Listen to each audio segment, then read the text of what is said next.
In yet another video that's going to age me horrifically, I have a ZX Spectrum Plus 3, and in the ZX Spectrum, one of the games that I used to play the most as a kid was a game called EndroRacer, which saw you go down this endless highway trying to overtake as many cars as possible as part of like a massive endurance race for 24 hours. And then when it progressed on to games like Outrun and Road Rash, for example, Skitchin would be another one. As you go through the Master System and Mega Drive eras, this endless highway style game was something that I just found really relaxing and almost zoning out and engaging in, like a Zen experience. Retro Highway tries to bring all of that back in a modern day console variant, and so this is the PS4 and PS5 versions that you're looking at. They look almost identical, to be fair, and what you're doing is you're starting off with a basic bare bones bike that doesn't go very fast, doesn't turn very well, and gets easily damaged whenever you hit anything. And the idea is to try and get as far as possible, and you're satisfying various different challenges. With the modern day mobile worlds around us, Retro Highway started off as mobile before being ported to console, and these challenges would have been microtransactions to probably skip or change or clear on mobile.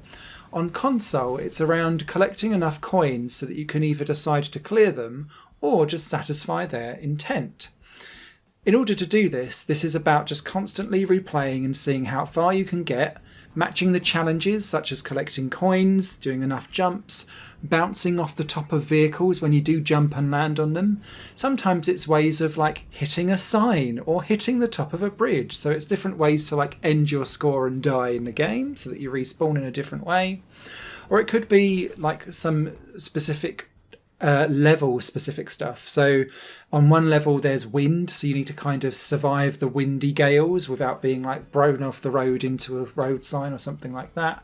Or it could be splashing onto like an oil skid or a puddle and managing to keep yourself going, say 2 or 3 times in a run. As soon as you complete one of those challenges, you will get one of those challenges again later on down the line, but it will be go further, do more, collect more, go do better, basically. And so whenever you complete those, you get some more coins. They get added onto the coins that you've collected in the game, which you can then spend on buying better bikes or upgrading the bikes that you've got already, and or in unlocking other levels too. It's a really simple gameplay loop, but again, it brings back to that whole, it's me zenning out on a very simplistic motorway road ahead of me where I can just dodge left and right on all the traffic and just feel free and alive and just disconnect the brain and enjoy the experience. If you go into Retro Highway expecting only that, it fulfills all of that criteria and does a little bit more with all of those additional challenges. If you're looking for something where you're going to have races or like proper multiplayer or any kind of gaming structure that isn't complete this challenge, ding, cool, here's the next one, you're going to absolutely hate Retro Highway and it won't meet any of your expectations at all. So for me, this is a recommendation, but to a very specific niche group of people that used to play these types of games in the late 80s and early 90s and want to go back there on a modern day console if you don't have access to all of these styles of games that were a dime a dozen in the late 80s, early 90s. Because outside of that kind of selective group, I don't think this style of game, without, say, the Road Rash races or the skitching tricks, I don't think it has too much to offer anyone else anymore. And so it really does feel like a proper relic of yesteryear game design that I'm nostalgic for, even though I can see that it's probably a little bit too basic these days. And because Retro Highway doesn't add anything extra beyond that, apart from microtransactions, how else better to update an arcade classic than to just ruin it with a microtransaction hell, if you're playing it on mobile anyway. Yeah, this does feel like something that's probably best left in the past unless you're adding more onto it.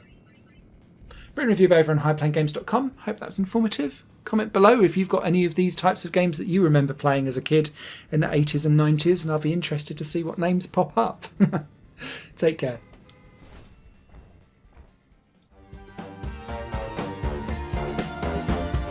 Higher Plane Games is part of the Higher Plane Network, a completely independent media outlet supported by people like you.